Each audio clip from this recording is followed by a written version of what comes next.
கோவிலுடைய டெய்டி சாமி தெய்வம் வந்து மைனராக ட்ரீட் பண்ணப்படணும். அதோடைய ப்ராப்பர்ட்டி எல்லாமே மைனருடைய ப்ராப்பர்ட்டியா டீல் பண்ணப்படணும். மைனருடைய ப்ராப்பர்ட்டியை உழுவதற்கு, தொழுவதற்கு, கட்டுவதற்கு, விருத்தி பண்ணுவதற்கு, வளர்ப்பதற்கு உரிமை உண்டே தவிர விற்பதற்கு உரிமை கிடையாது.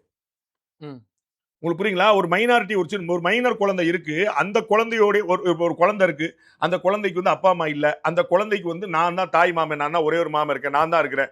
அப்ப வந்து நான் வந்து அந்த குழந்தைகள் பெரிய ஆளாகிற வரைக்கும் அந்த லேண்ட பாதுகாக்கிற உரிமை கார்டியனாக, கஸ்டோடியனாக எனக்கு உண்டு. ஆனால் அந்த நிலத்தை விற்கிறதுக்கான உரிமை எனக்கு இல்ல. இதான் புரியுது. அப்ப அந்த தக்கா இருக்கு, அந்த ஃபிட் பர்சனுக்கு, அந்த அரங்காவலருக்கு, அந்த அறங்காவலர் குழு தலைவருக்கு அந்த லேண்ட அட்மினிஸ்ட்ரேட் பண்றதுக்கு தான் அதிகாரம் இருக்குது. அவர்கள் விற்பதற்கு அதிகாரம் கிடையாது. ஒண்ணு. அடுத்த பாயிண்ட், அவங்க அந்த லேண்ட வந்து கோயிலுக்கு ஒரு பர்பஸுக்காக கொடுக்குறாங்க. என்ன? விளக்கு ஏத்தணும், நெய் தீபம் ஏத்தணும், பால் கொடுக்கணும், 100 ஆடு வச்சுக்கோ, 100 மாடு வச்சுக்கோ, எங்க மேய விடுவ? இந்த 3 ஏக்கர் லேண்ட் வச்சுக்கோ. சரிங்களா?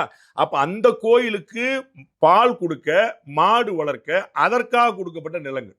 சரிங்களா? அப்ப அதுக்கு வந்து ஒருத்தர் பேர்ல கொடுக்கப்படுது. அந்த நிலங்கள் வந்து ஒருத்தர் 2வது பாயிண்ட். ஒன்னு கோயில் நிலம், இன்னொன்னு அறங்காவலர் நிலம், 3வது இந்த இடத்த வந்து நிக்குது. இது வந்து உங்களுக்கு கொடுக்கிறேன். எது கொடுக்கிறேன்? கோவிலுக்காக. கோயில்ல உள்ள சாமிக்கு பால் கொடுக்கறதுக்காக, ஆடு மாடு வளர்க்கறதுக்காக கொடுக்கிறேன். Purpose is very clear.